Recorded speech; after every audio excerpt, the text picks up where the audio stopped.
She left me for her old flame. Now she's pregnant, broke, and wants me back, but I've moved on. Hello, Reddit. My name's Nathan Cole, 36, and I own a steadily growing auto repair shop just outside Maple Hollow, a town where secrets don't stay secret for long.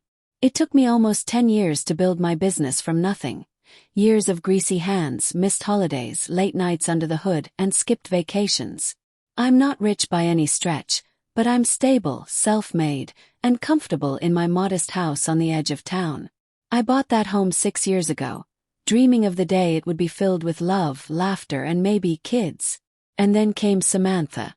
She's 31, works as a dental assistant. Quick-witted, effortlessly beautiful, the kind of woman whose laughter lingers in a room. We met through mutual friends at a summer bonfire. Sparks flew fast. We dated for 4 years before I proposed. Everything felt right. Our first year of marriage seemed blissful.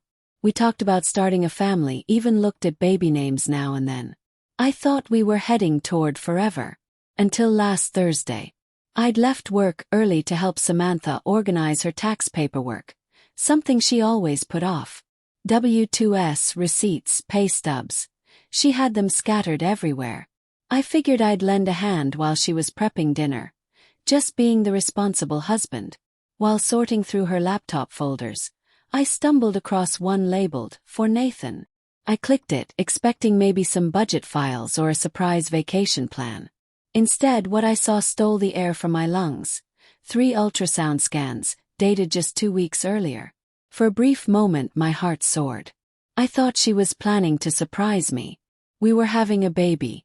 I rushed into the kitchen, laptop in hand, grinning ear to ear, heart pounding.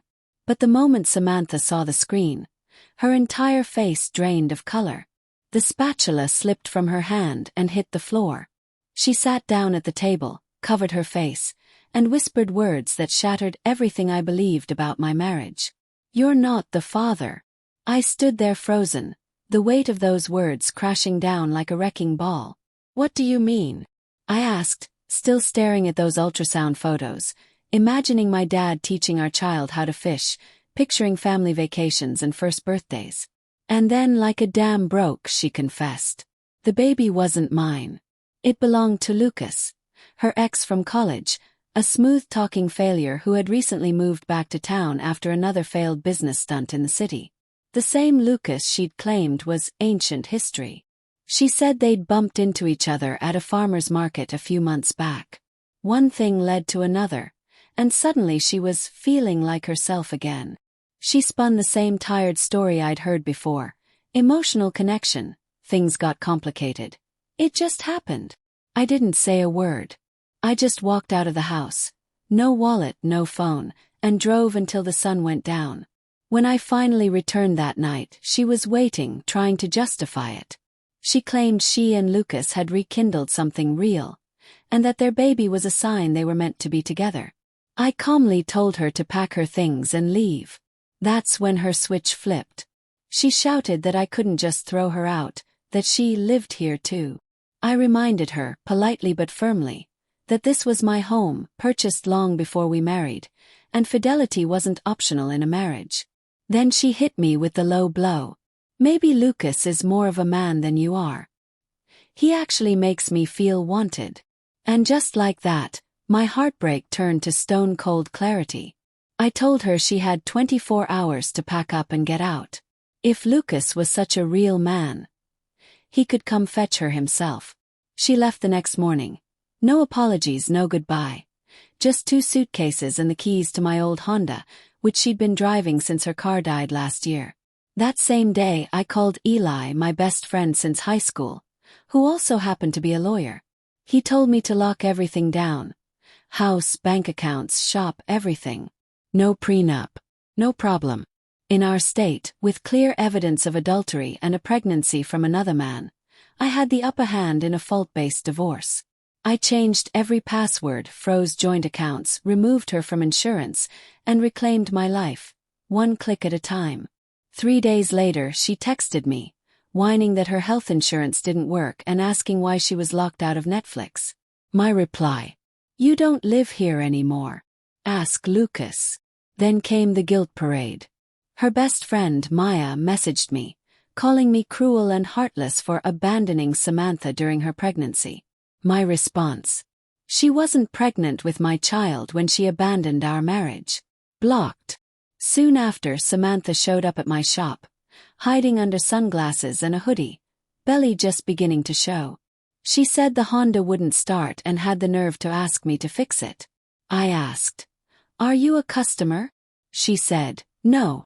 I replied, "Then I don't owe you anything. Ask Lucas." Turns out Lucas's truck was busted too, and they couldn't afford repairs. So much for her real man. I told her plainly, "Sounds like a you and Lucas problem." She cried, tried to guilt-trip me by bringing up our past, begging me to remember the good times. I told her, "You cashed in those memories the day you crawled back into Lucas's bed and expected me to raise his child." She left without another word. And you know what? The town rallied behind me. By the weekend, everyone knew what happened. I didn't have to say a word. Folks came by the shop offering extra tips, kind words, even dropping off casseroles like I'd survived a funeral. My dad called me and said, "Son, she did you the biggest favor of your life." My brother texted me 2 words. Dodged. Bullet. And I moved on. Tossed every photo, replaced the mattress, bought new plates, treated myself to a new TV. Little changes, but they mattered. 6 weeks later, Maya ran into me at the grocery store. She said, "Samantha still asks about you sometimes." I just smiled and asked, "How's life with Lucas?" Her face soured. She admitted Lucas was unemployed again. Samantha had to cut back her hours, and their apartment was falling apart. I didn't gloat. I simply nodded. Because deep down I didn't hate her. I pitied her. She traded loyalty, stability, and love for a fantasy that shattered faster than she could blink. Meanwhile, I kept building my life back, one brick at a time. But she wasn't done. A week later, Lucas showed up at my shop. Unannounced, mud-covered boots, cheap cologne, chest puffed out. "You need to back off," he snapped. I laughed. "Back off? From what?" "You're ruining Samantha's life," he hissed. I couldn't help but chuckle. I didn't ruin anything. She did that all by herself. She's pregnant. She's vulnerable. I stood up. "Then maybe you shouldn't have gotten her pregnant while she was married." He tried squaring up. "You think you're better than me?" I smiled coldly. "I know I'm better than a jobless loser who can't keep a truck running or a roof over his head." That shut him up. He left mumbling under his breath. The hits kept coming. Samantha's former boss called me days later, saying she was missing shifts, breaking down in tears at work, blaming me for ruining her reputation. Then I got a voicemail from her mother, Deborah, begging me to meet for coffee. She showed up at my house with cookies, trying to sweet-talk me. "She's overwhelmed, she regrets everything, she's still the same girl who loved you." I handed the cookies back and said, "The girl who loved me wouldn't have done this. That girl is gone." And then came the final straw, a letter. Handwritten. Tear-stained. Full of regret. She begged me to forgive her. Said Lucas had lost 2 more jobs, they were 3 months behind on rent, and she missed the life we had. She ended with this manipulative plea. "Maybe one day you'll forgive me. Maybe you'll even want to be part of this baby's life. I always believed you'd make an amazing father." I took that letter straight to Eli. We filed for the divorce the next day, using her own words as evidence. She tried to fight it. Her rookie lawyer argued for spousal support, citing emotional distress. The judge nearly laughed her out of court.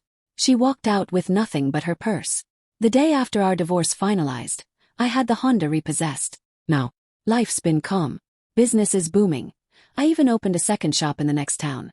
I'm dating again. Nothing serious, but I'm finally open to love again. As for Samantha, last I heard, she's back living with her mother. Lucas skipped town, left behind a trashed apartment and unpaid bills. The baby. Not my concern. And sometimes, when I think about that letter where she begged me to realize what I had lost, I smile. Because by the time she figured it out, I was already gone.